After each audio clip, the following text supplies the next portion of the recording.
Chapter 2 is called Burial at Sea. Caroline Malloy leaped out of the car and rushed across the lawn with her ponytail flying out behind her. The river! Beth, Eddie, look! Edith Ann, the oldest, who hated her name and made everyone call her Eddie, stuck her baseball cap back on her head and wandered over.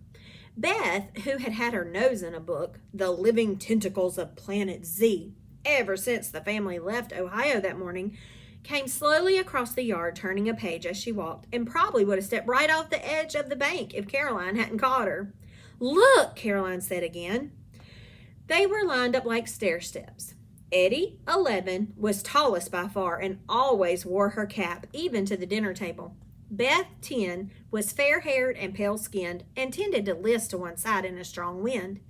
It was 8-year-old Caroline with dark hair and eyes like her father's, who had big plans for that river. Caroline, her mother always said, was precocious. "I hope there are rapids," she cried. "I hope there's a waterfall and quicksand and snakes." She couldn't go on. It was just too exciting. If they were only going to be here a year, she wanted to make the most of it. Caroline wanted to be an actress, and she imagined a scene in which she was floating unconscious in the water, heading for the falls, and someone had to rescue her. Or she might be sinking in quicksand and would cleverly grab a vine at the last minute to pull herself out. If it was a really dangerous scene where she had to paddle through rapids or something, she could always count on Eddie to be her stunt woman. In fact, if Eddie did the hard parts and Beth wrote the script, the three of them could play almost any scene they liked. They'd call their company Malloy Studios, her dream went on, and it would take its place beside Universal and Paramount in Hollywood. "Caroline on the River," she said to the others. "Would that make a good movie title, Beth?"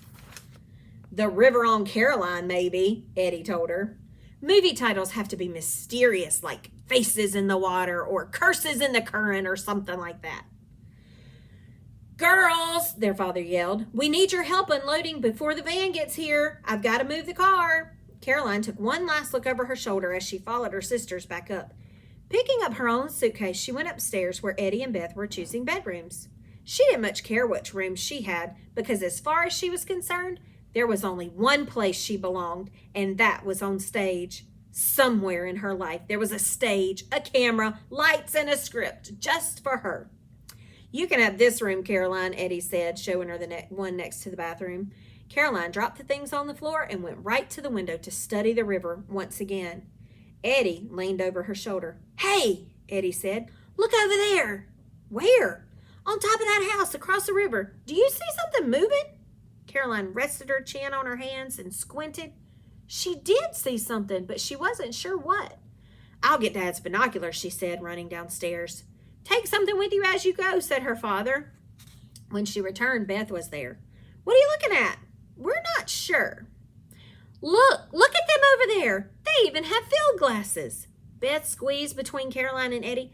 "They look like leprechauns." "They're boys," Eddie told her. "How can you tell? They could be leprechauns, chimpanzees, creatures from the Black Lagoon." "But what are they most likely to be, Beth?" "Hand her the binoculars, Caroline." "Boys." "Right. Spying on us." "Right again. What are we going to do?" "Give them something to look at." But what?" "You'll see." Caroline smiled to herself. Whatever did girls do without sisters? She took the binoculars again and watched the four boys across the river slowly make their way down the stairs in the trap door. "Whatever we do, it's got to be good. If they want a show, we'll give them something to talk about." "Like what? Dance in the yard?" Eddie gave Beth a look. At last she said, "Somebody has to die, and Caroline's it." "Eddie!" "Oh, just pretend," Eddie told her. Caroline began to get goosebumps. "I hope we don't go back to Ohio. I hope we never go back. This is so much more exciting." "Here's what we'll do. We'll wait until we see them up there spying again. Then Beth and I will go down to the river carrying Caroline." "In a sheet," said Beth. "We'll be carrying Caroline in a sheet and walking real slow, crying. Like on one of those silent movies." "Oh, Beth, that's wonderful."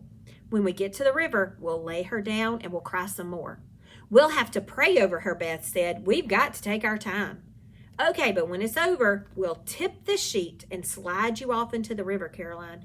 You're the best one to do it because you swim like a fish. You'll have to hold your breath and sink deep down, then swim underwater for a ways. Make sure you climb out far upriver where there are bushes to hide you. And the boys will think I'm dead. Eddie, this is the most wonderful idea you've ever had. But shouldn't I have flowers? Flowers, Beth said. What if Mom sees us? She won't. She'll be so busy moving in, she won't know where we are half the time. Caroline, Eddie, and Beth exchanged smiles and went downstairs to help. A wonderful script and an audience ready and waiting, Caroline thought. What more could she possibly want? It was 4 days later that Beth rushed in with news. She had been reading a book back in the trees near the river when she saw the boys come over the swinging bridge and sneak along the bank on the Malloy side. They were dragging a large plastic bag behind them and dumped it on our bank right at the edge of the water. And do you know what it was? Dead fish, dead birds, run over squirrels, and possums. The boys want us to think the river's polluted. I heard them talking. Those creepy boys. This isn't a joke anymore. This is war. For 2 days, the girls spied on the boys. Whenever they passed a window, they looked. When they went to the old garage and climbed up in the loft, they kept one eye on the house across the river. And finally, on the third morning, when Mr. and Miss Malloy were debating whether Mother's plants and Father's trophies should go in the sunroom, Caroline looked out and saw the boys spying on them again. She rushed into the next room and told Eddie and Beth. Now, whispered Eddie. They got a bed sheet and took it to the kitchen. Taking off her shoes, Caroline laid down on it and with her arms folded across her chest. Then Beth picked up the sheet at one end. Eddie picked up the other end, and they moved slowly out the back door. Step by step, with heads bent, they walked down the sloping hill toward the river. They found a spot on the bank where they were sure the boys could see them, and then, struggling hard to keep from laughing, gently laid the bed sheet down. Caroline hoped there were no dead fish or squirrels beneath her. Cry, whispered Beth. What? Not you. Cry, Eddie. Eddie wasn't so good at acting, but through half-closed eyes, Caroline saw her older sister put her hands to her face and began shaking. Beth did it much better, of course. Beth even crawled over and kissed Caroline on the forehead. It was rather nice having her sisters weep over her. Even nicer when Beth picked a few flowers and put them between her fingers. Now I lay me down to sleep, Eddie said. But then came the hard part. Caroline swallowed as she felt the sheet being lifted again. Her bottom bumped against the ground once or twice as she was carried down to the bank. Finally, she felt her head begin to rise as the top of the sheet was lifted. Her feet began to fall as the bottom of the sheet lowered, and in what was the greatest performance of her life so far, Caroline, with her body stiff as a board and her eyes closed, arms still folded across her chest, slid all the way off the end of the sheet and into the chilly water.